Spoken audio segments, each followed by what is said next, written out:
असदुद्दीन ओवैसी, जिसे लोकसभा का रुकन मुंतखब किया गया है, खुदा के नाम से हल्फ उठाता हूं कि मैं भारत के आईन पर जो कानून के बमूजिब तय पाया है एतकाद रखूंगा, उसका वफादार रहूंगा।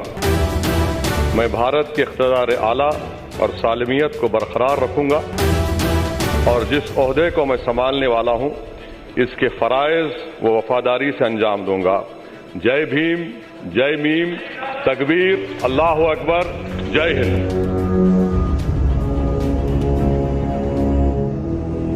याद रखो, मेरे सब्र का इम्तिहान मत लो। हाँ, मैं फख्र के साथ कहता हूं कि मैं मुसलमान हूं। याद रखो, जिस चीज की आप शुरुआत कर रहे हैं उसमें हिंदुस्तान की जमहूरियत कमजोर ना पड़ जाए, खुदा ना खास्ता। नमस्कार। एलएलबी का एक छात्र राजनीति में आता है और आते ही सुपर हिट हो जाता है। पहले वो विधायक बनता है, फिर 4 बार सांसद भी चुना जाता है और अब उसने विपक्ष की पूरी जगह ले ली है। वो एक अकेला सत्ता पक्ष पर भारी पड़ता है। नाम है असदुद्दीन ओवैसी।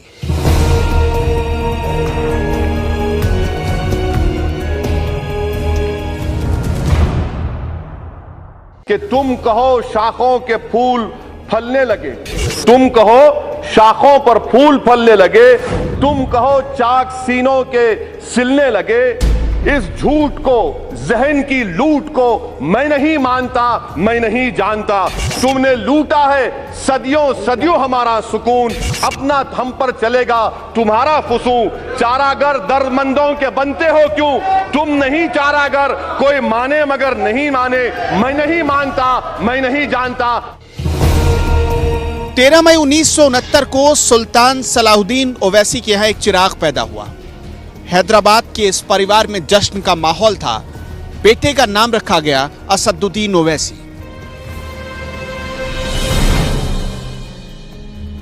कि तुमसे पहले भी वो जो एक शख्स यहां तक नशीन था, इसको भी अपने खुदा होने पर इतना ही यकीन था। सर, लिंचिंग सिर्फ 84 में नहीं हुई, लिंचिंग 2002 में भी हुई। लिंचिंग बाबरी मस्जिद की शहादत में हुई। इस सरकार को जाना है, यहां जीत जाएंगे, मगर हिंदुस्तान के अवाम आप तमाम को लाकर यहां बिठाएंगे इंशाअल्लाह। ओवैसी को राजनीति विरासत में मिली। उन्होंने अपने चाचा और अपने पिता दोनों से राजनीति के गुर सीखे। याद रखो, मेरे सब्र का इम्तिहान मत लो। तुम लोगों को वास्ता पड़ा होगा दीवानों से, मगर मैं इन दीवानों का बाप हूं, याद रखो।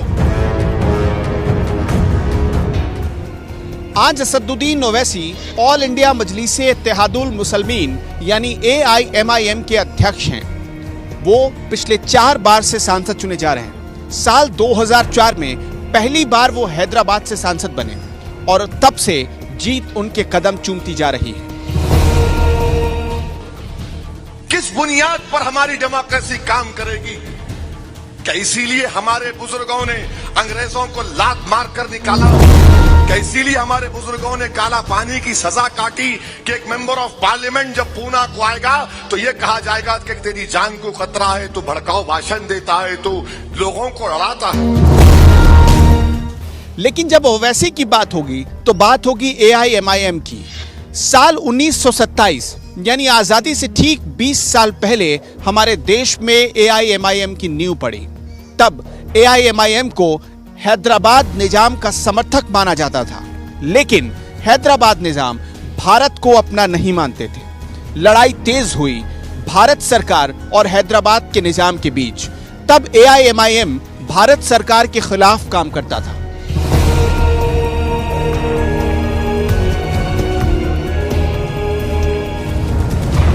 देखते देखते टकराव बढ़ता गया। देश आजाद हो चुका था।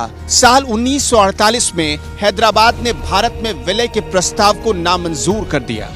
इसके बाद नेहरू ने एक समझौता किया और इस समझौते के तहत यह कहा गया कि हैदराबाद की स्थिति पहले की तरह बनी रहेगी।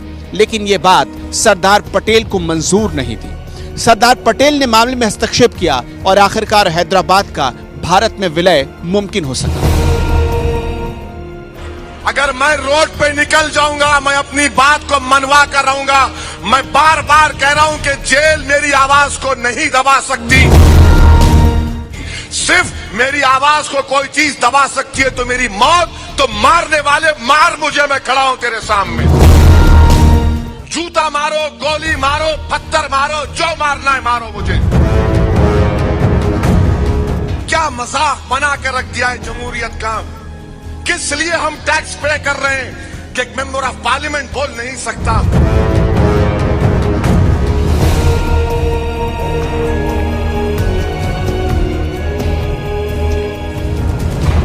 साल 1927 में जब मजलिसे इत्तेहादुल मुसलमीन की नींव पड़ी तब इसके अध्यक्ष थे महमूद नवाज खान। लेकिन देश जब आजाद हुआ तो महमूद नवाज खान को पाकिस्तान जाना पड़ा। बताओ, अगर तुम मेरे आंखों के सामने दलितों को मारोगे, मुस्लिम खवातीन को पीटोगे, अखलाक को मारोगे, तो क्या मेरे जबान से मिठाई के अल्फाज निकलेंगे या हक? आजादी से पहले एमआईएम को भारत विरोधी संगठन माना जाता था, एक ऐसा संगठन जो मुसलमानों को भड़काता था। लेकिन साल 1957 में इस पार्टी का रंग रोगन हुआ। पार्टी ने अपने नाम के आगे ऑल इंडिया शब्द जोड़ लिया और इसका मतलब यह हुआ कि भारत के साथ भी यह पार्टी कदम से कदम मिलाकर चलने को तैयार थी। हमारी मुल्क की तारीख के कई हिस्से हैं, मगर 4.5 साल में 2014 में जब हिंदुस्तान की आवाम ने बीजेपी को इख्तिदार से नवाजा और 280 उनके एमपी जीत कर गए, नरेंद्र मोदी को हिंदुस्तान के उस अजीम ओहदे पर फायज किया गया। वजारत उज़्मा के 80 सीट जीतने के बाद जो पहली तकरीर नरेंद्र मोदी ने हिंदुस्तान के पार्लियामेंट में की, उसी वक्त मुझे उनकी जहनियत का अंदाजा हो चुका था। मैं जानता था कि इस शख्स ने अपने जिंदगी के 25-30 साल आरएसएस की शाखाओं में गुजारा है। यह आरएसएस की सोच में डूबा हुआ शख्स है।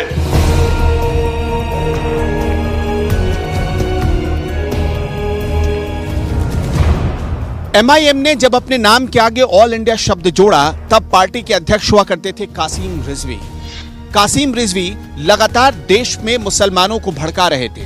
इस वजह से सरकार का उन पर दबाव बढ़ा तो वो पाकिस्तान भाग गए और देखते देखते सत्ता आ गई ओवैसी परिवार के हाथ में। अब्दुल वाहिद ओवैसी यानी असदुद्दीन ओवैसी के दादा को सत्ता संभालने की जिम्मेवारी मिली। लेकिन अब्दुल वाहिद ओवैसी 1957 में घूम घूम कर भड़काऊ भाषण दे रहे थे, जिसकी वजह से देश में माहौल खराब हो रहा था। उनके 4 भाषणों को सरकार ने रिकॉर्ड किया और उसके बाद उन्हें जेल में डाल दिया गया। मैं मर जाऊंगा मगर किसी और की सोच को अपने दिमाग में नहीं डालूंगा। मैं जो सोचूंगा वो सही है या गलत है वो आवाम फैसला करेगी। What I believe is my right. I am not imposing on you. ये जमहूरियत की खूबसूरती है।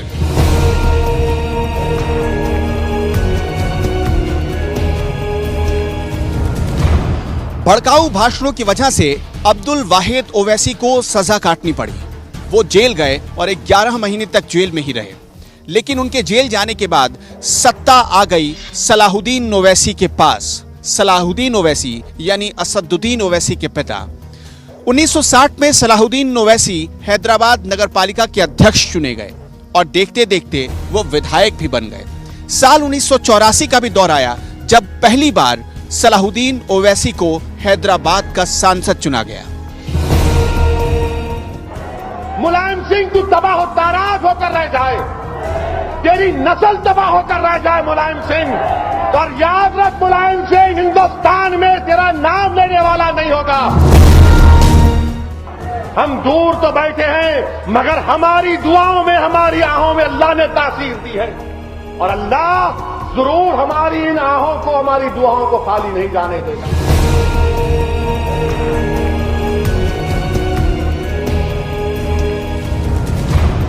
पार्टी में परिवार की विरासत को आगे बढ़ाने का सिलसिला जारी था और अब सत्ता आ गई असदुद्दीन ओवैसी के पास।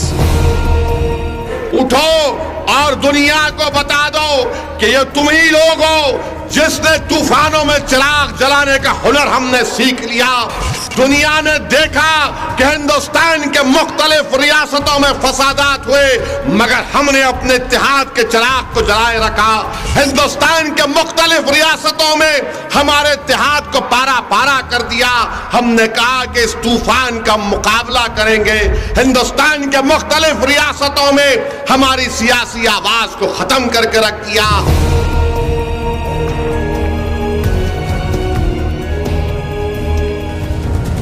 साल 2004 में सलाहुद्दीन ओवैसी ने असदुद्दीन ओवैसी के लिए हैदराबाद की सीट छोड़ दी। 2004 में असदुद्दीन ओवैसी ने पहली बार लोकसभा का चुनाव लड़ा और चुनाव जीत गए। तब से वो लगातार सांसद बनते आ रहे हैं। साल 2008 में सलाहुद्दीन ओवैसी का निधन हो गया तो असदुद्दीन ओवैसी को पार्टी का अध्यक्ष चुन लिया गया।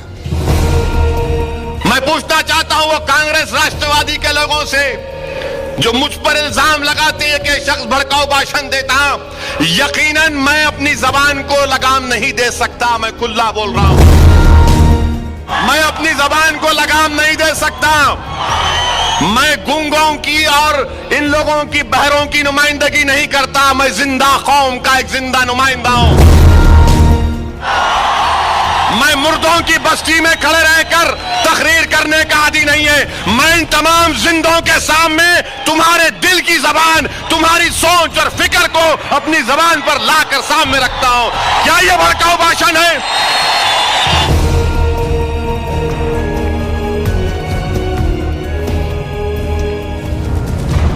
बहुत कम लोगों को यह पता है कि असदुद्दीन ओवैसी अंडर 25 की क्रिकेट भी खेल चुके हैं। वो अपनी यूनिवर्सिटी में एक स्टार क्रिकेटर भी रहे और बहुत कम लोग ये जानते हैं कि उन्होंने उस्मानिया विश्वविद्यालय से आर्ट्स में अपनी पढ़ाई पूरी की, लेकिन लंदन के लिंकन इन यूनिवर्सिटी से उन्होंने लॉ की डिग्री हासिल की। आजकल तो माशाअल्लाह जहां कहीं भी आप जाओ इतने बालों के हेयर कटिंग सलून खुले हुए हैं। हर नौजवान को एक स्टाइल होना, मगर तुम्हारा स्टाइल ये होना चाहिए कि तुम मंजलिस को मजबूत करो। ये तुम्हारा स्टाइल होना चाहिए। जहां पर आप अपने बालों को फैशन के तरीके से कटाते हैं, कोई ऊपर उठाता, कोई साइड में बिठाता। मेरे भाई, जमात को ऊपर उठाओ, बीजेपी को नीचे बिठाओ। ये हमारा स्टाइल होना चाहिए।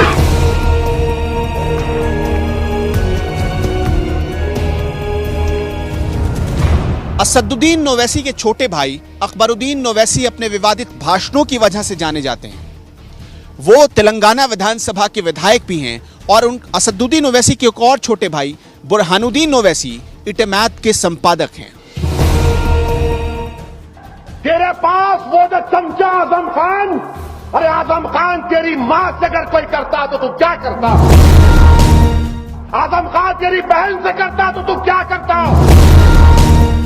अरे समाजवादी पार्टी में वो जो 45 मुसलमान एमएलए हैं, डूब मरो, कल मर के तुमको अल्लाह के पास जवाब देना पड़ेगा।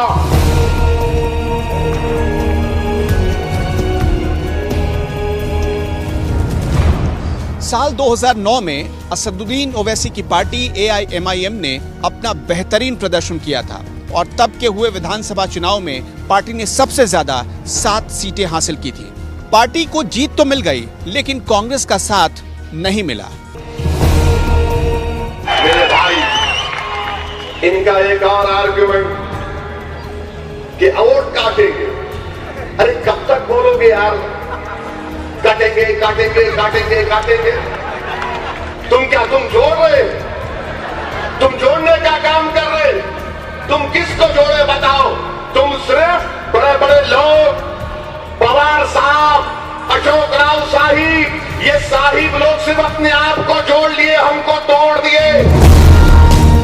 प्रकाश अंबेडकर गरीबों को जोड़ने का काम कर रहा है, ये मिलाने का काम कर रहे हैं। और कांग्रेस, एनसीपी, बीजेपी, आरएसएस काटने का काम कर रही है। असल कटवे तो ये लोग हैं। हम जोड़ने वाले हैं, हम दिलों को मिलाने वाले हैं। हम जो भाई, आज एक प्रेस वाले पूछे आप दोनों मिल गए, मिला क्यों आपकी जल रही?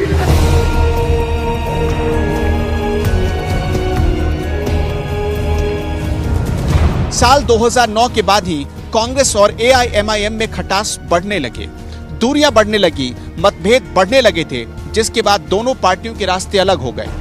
वजह बनी थी भाग्य लक्ष्मी मंदिर का मुद्दा।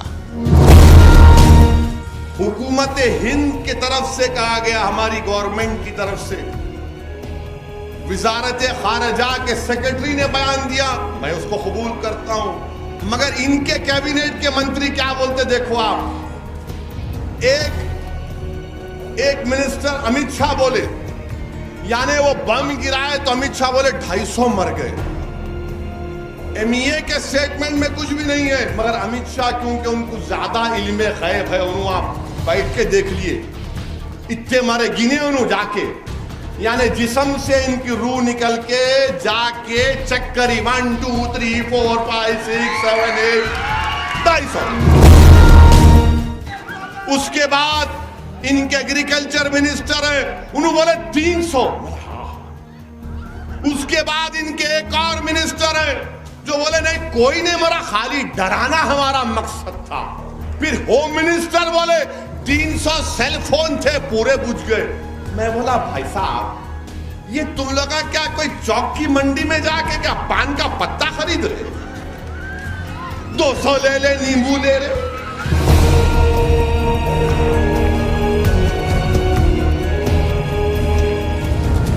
ओवैसी परिवार और विवादों का चोली दामन का साथ रहा है।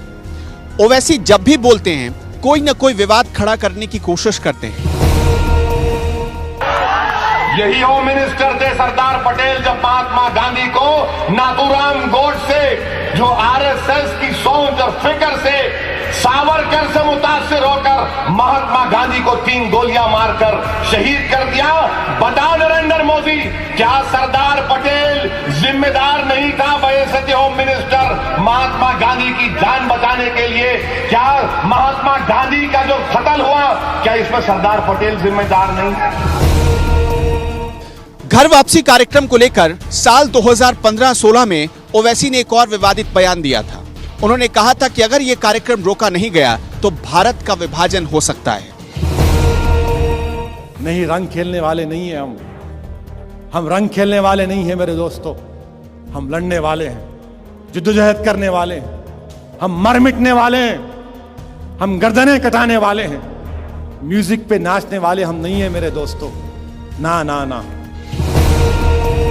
ओवैसी ने अपने छोटे भाई अकबरुद्दीन ओवैसी के साथ मिलकर मेडक के जिला कलेक्टर की भी पिटाई की और इस मामले में उन्हें जेल भी जाना पड़ा था। सरकार काउ प्रोटेक्शन को, क्या ये हिंदू रिलीजन का एसेंशियल प्रैक्टिस है? जिस तरह सिखों में 5 ककर है, मुसलमानों में रोजा, रमजान, दाढ़ी है। अगर ये डिसाइड करें cow protection is an essential part of Hinduism, आप नहीं कर सकते तो सुप्रीम कोर्ट को दीजिए। जुनैद के भाई को बुलाएंगे, अयूब खान के खानदान वालों को बुलाएंगे, कर्नाटक में आपके लोगों को मारने वालों को बुलाएंगे, बुलाकर उनको गले से लगाए वजीर आजम। अगर मोशे को गले से लगा सकते हैं तो यहां पर जिन लोगों ने उनको मारा वो भी टेररिस्ट से कम नहीं है मैडम।